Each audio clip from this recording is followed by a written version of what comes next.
Okay. Hello, everybody. Welcome to the T350 Show. I'm Jim, Bowden Tactical. This is the BYOAR studio. Real quick, just to make sure we don't have any issues like we did ago, I'm going to do a quick sound check here, make sure you guys can hear me.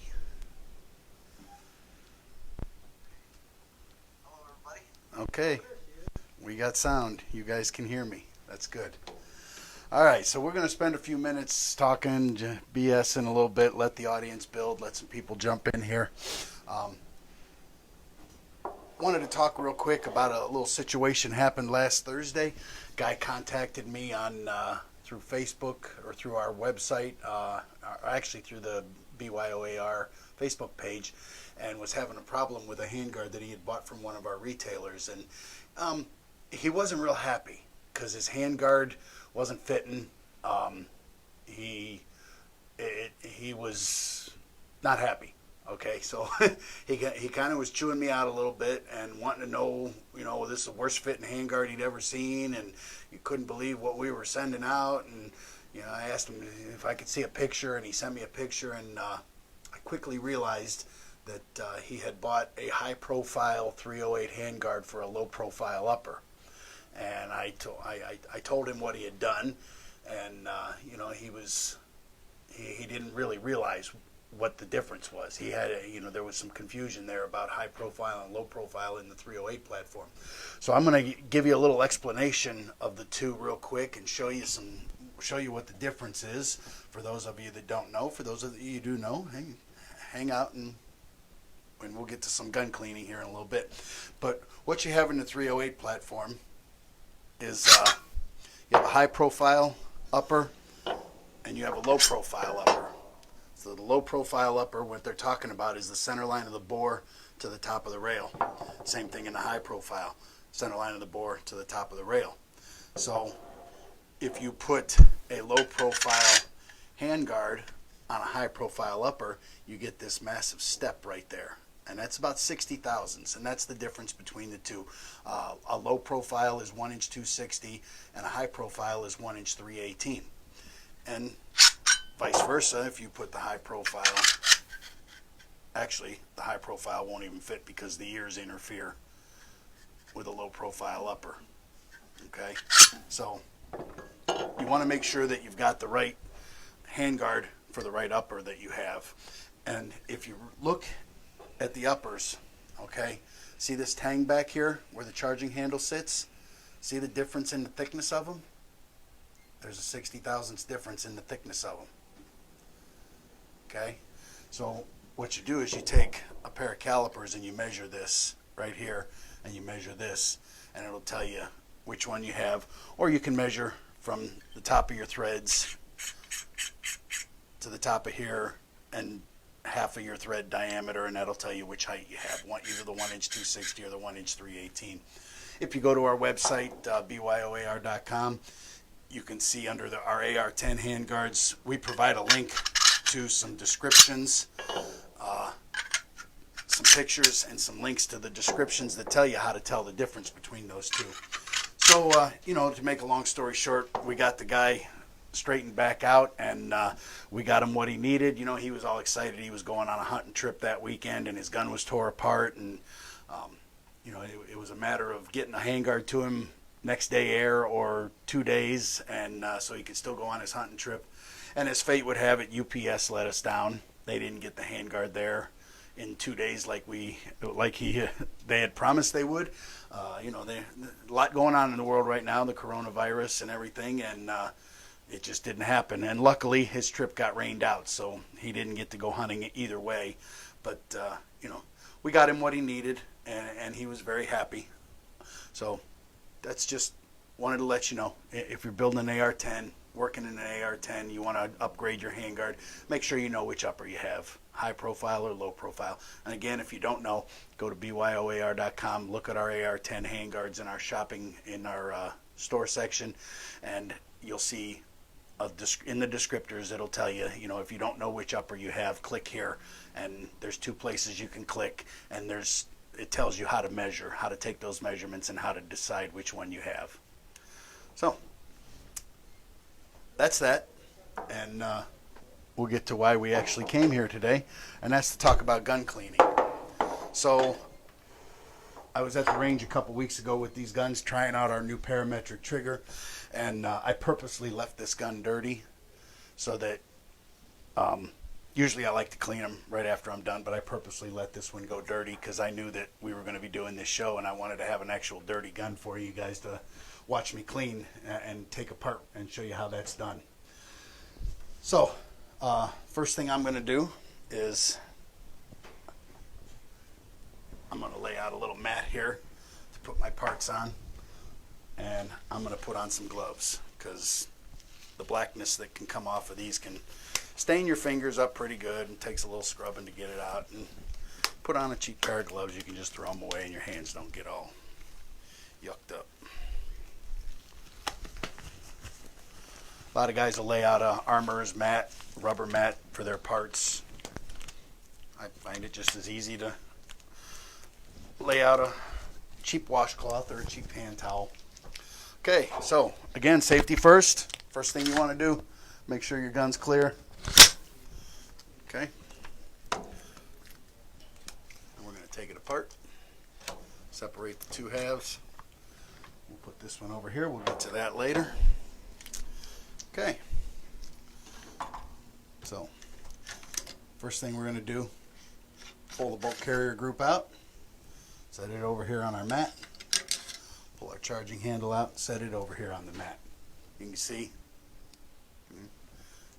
my hands are already getting black.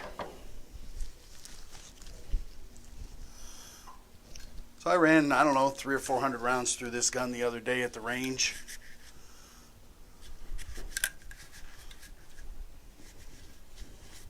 So I'm going to wipe out the excess oil and junk that's in there as best as I can with my fingers.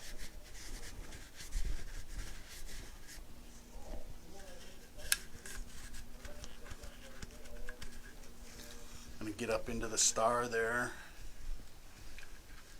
Okay. And you look in there and make sure, try to look and make sure you don't have any build-up heavy corrosion. If you leave them sit for a long time, the carbon will get real hard, and you'll need a, they make a star tool that goes up in there and scrapes it out real well, and that's a good tool to have. I don't happen to have one here with me today, but what I'm going to do is take this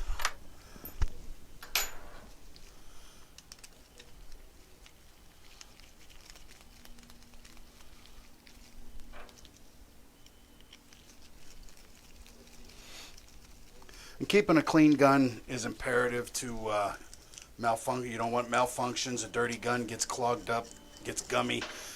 You can start having failure to feed, failure to fire, failure to eject. You can wear your stuff out quicker, wear your components out quicker because of the stuff that's in there. So you see this is shaped for, and you stick that up in there, and you're spinning that around in there, getting any loose carbon, any loose pieces out of there. Okay. Now if you have some compressed air in a can or something, you can blow that out. Look up in there. That's not too bad. So the other thing, if you see some deposits in the corner of your star,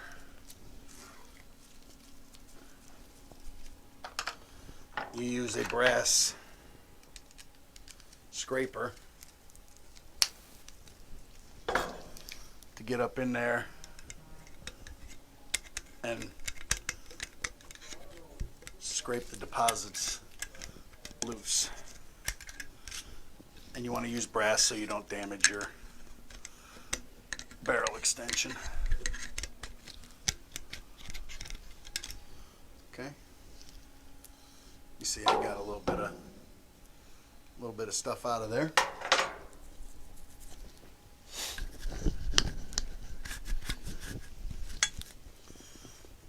So now you can also take this and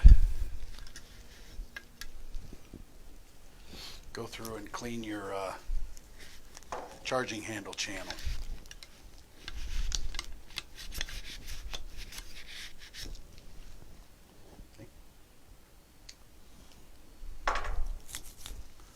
Okay.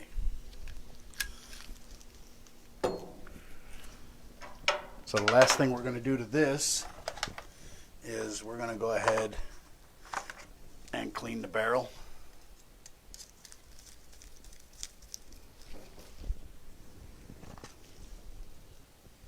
If I buy the full-size little patches, I use a Hoppe's kit, Hoppe's powder solvent, Hoppe's oil. I've always used Hoppe's since I was a little kid. It's what my dad used. Brings back a lot of nostalgia, the smell of it. It has a very distinct aroma. So what we're going to do is put this patch in here.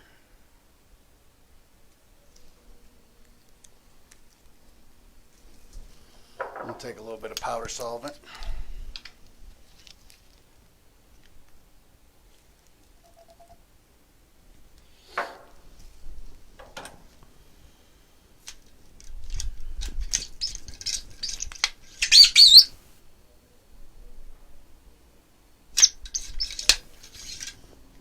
Okay, leave that sit for a couple minutes. Let it do its thing. Okay. Now I'd probably leave it sit for a few minutes, but for this purpose I'll expedite the process a little bit. Now I'll put a fresh patch in.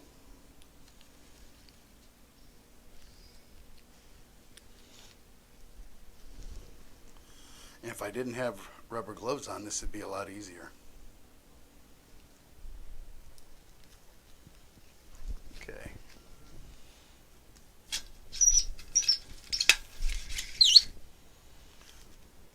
Okay. Got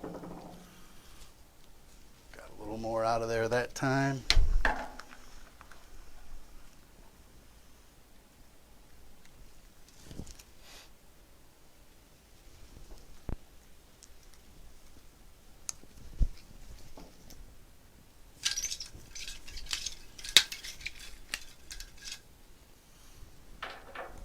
And then hold it up to the light. Make sure you don't see any carbon, any unburnt powder.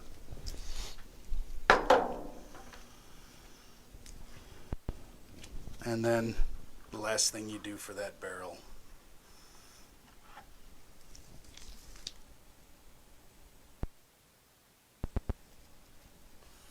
is a clean patch. A little bit of oil.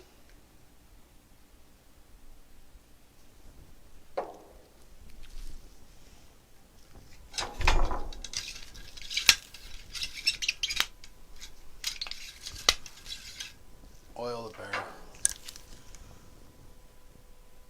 And it shines up real nice.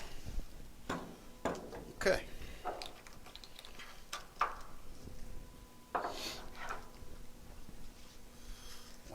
Charging handle, and see, you can see how black your hands would be getting if you didn't wear rubber gloves.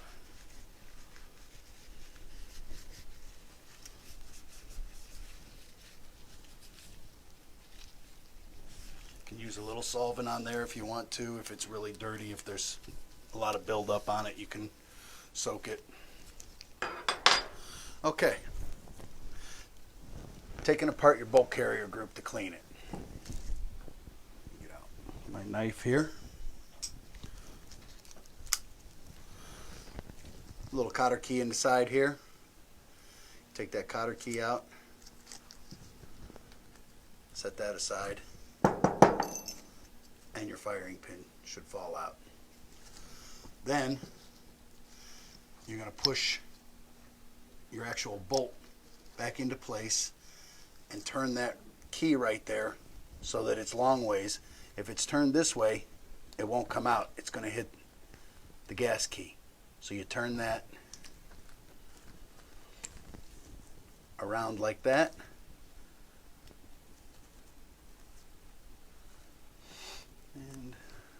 course, I can't get it because I have rubber gloves on.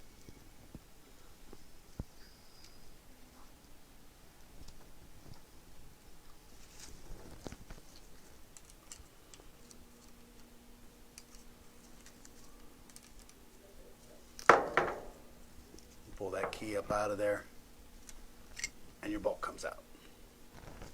Okay. Now, if you really want to get into this, you can get your real avid bench block out and take your extractor off, and you can really, this isn't too bad. So you're going to inspect your gas keys or your gas rings, make sure they're not broken. They're all in good shape. They're still functioning freely, kind of like the piston rings on your car.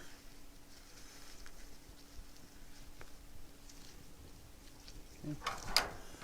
Take our little toothbrush.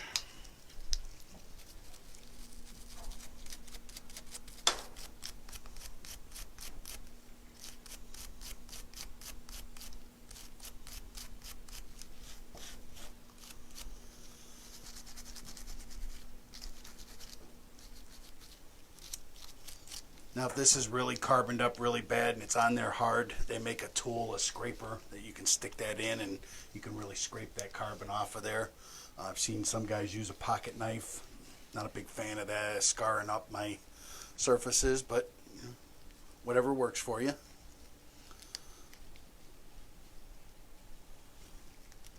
Okay.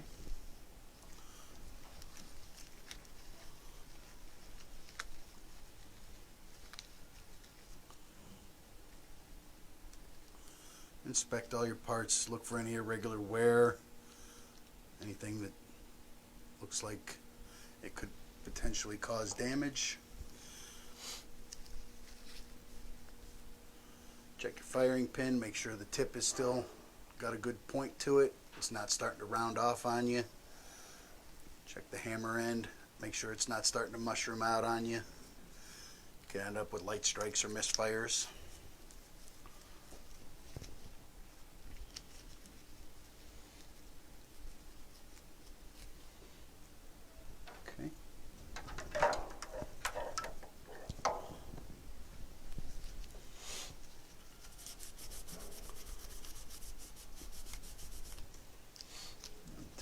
Bit of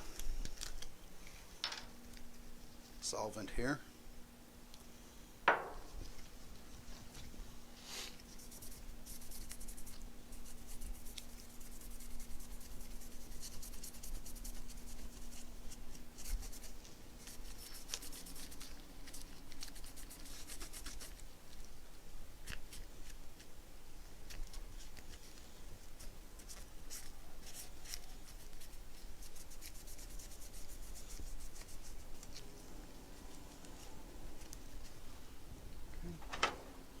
I'll take a Q-tip,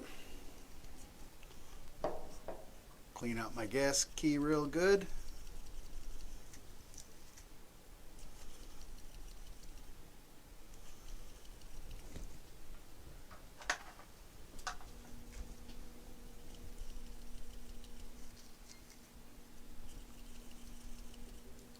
Okay.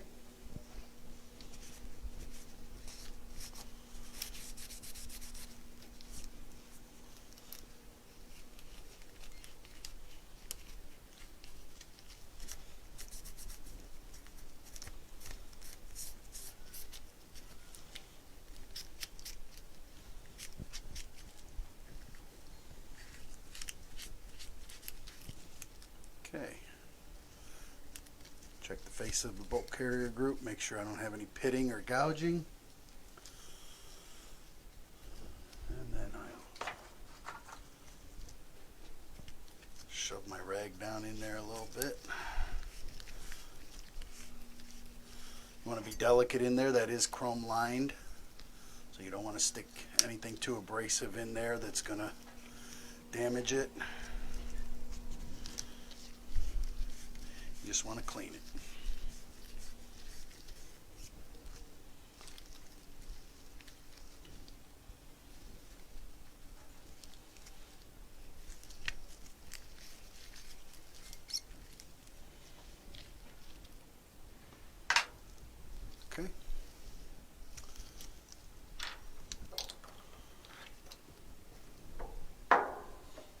Now we're going to reassemble it. I'll put a little oil on my rings. Now, your extractor always faces to the outside of the gun. That's your extractor. Make sure you put your bolt back in properly. If you put it in 180 degrees out, you're not going to extract. Okay? And then if you want to test your rings to make sure that they're still good, this thing should stand up on its own and not decompress. See, I can push it down, but the ring should be strong enough to hold the bolt carrier group up by itself. Then you know your rings are still good. Okay, so with your extractor out, you line that hole up right there, and you drop your key back in,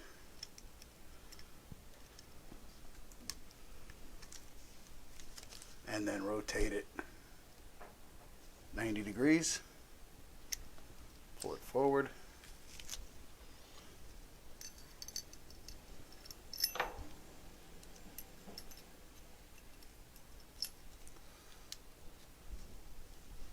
Real quick before we do that. A little oil.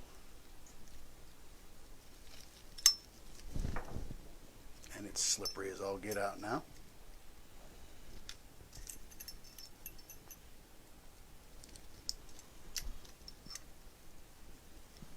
Slide that all the way in, and then push your cotter key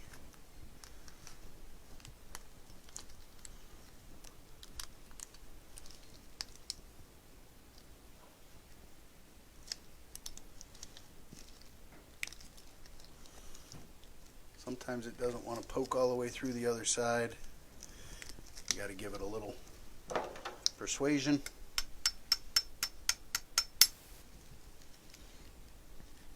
And it's just not going to want to go today.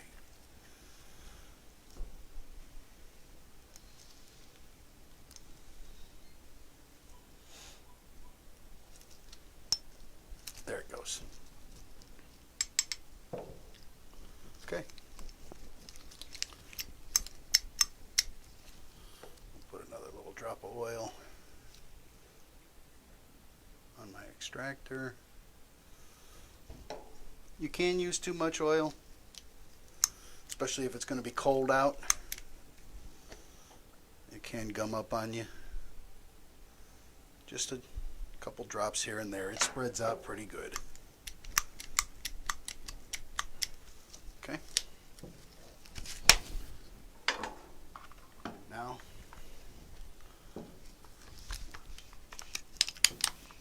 I'm going to look down in our trigger well, see if we see any heavy carbon deposits. This is where a little bit of compressed air comes in handy again.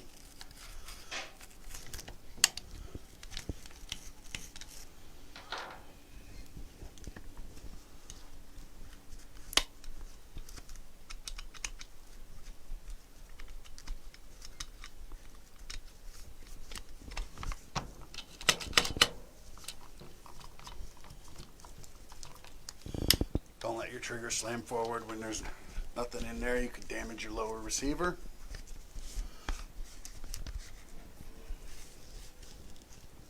And again, just a drop of oil on all your pivot points.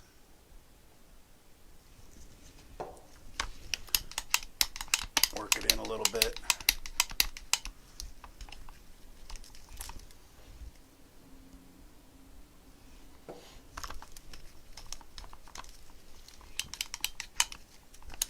Make sure your trigger is still functioning properly. Okay.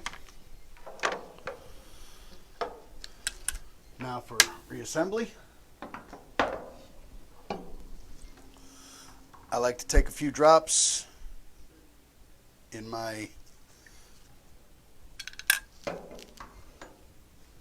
charging handle channel and put a drop or two on my charging handle. And that in a little bit. Make sure the channel's oiled up real good. Then I'll take a little oil, a few drops down the bolt carrier group channel.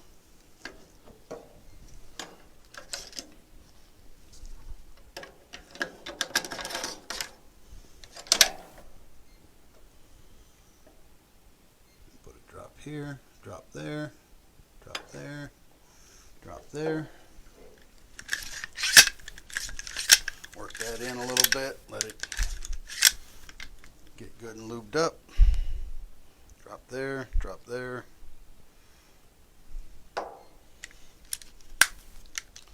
Okay.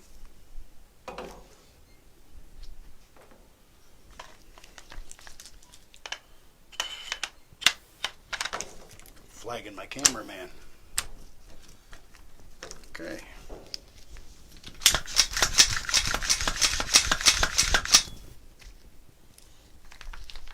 That's it.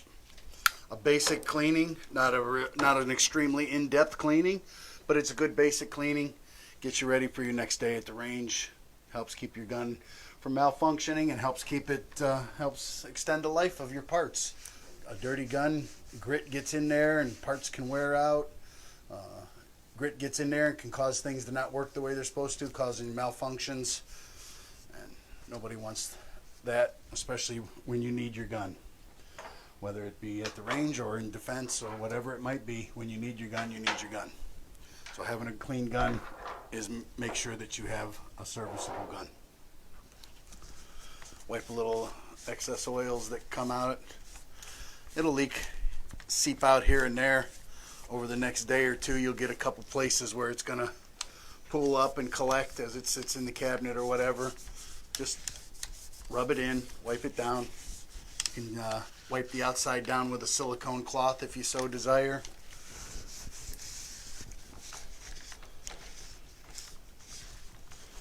Just put a little oil on the rag and wipe it in, the whole outside of the gun.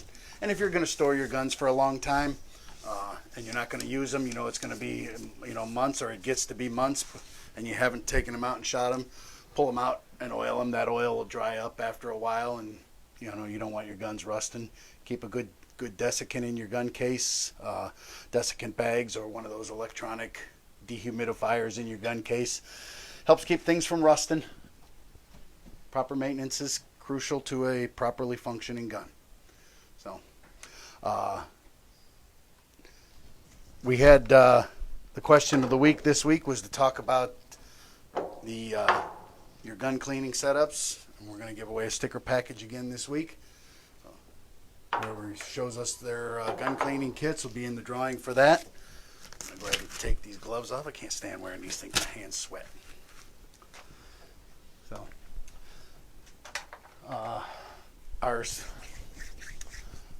we got our parametric triggers are up on the line and on our site, and they're selling really well. We made 100 of them on our first run. The next run of 250 is in production. And I think we've sold about 40 or 50 of them so far.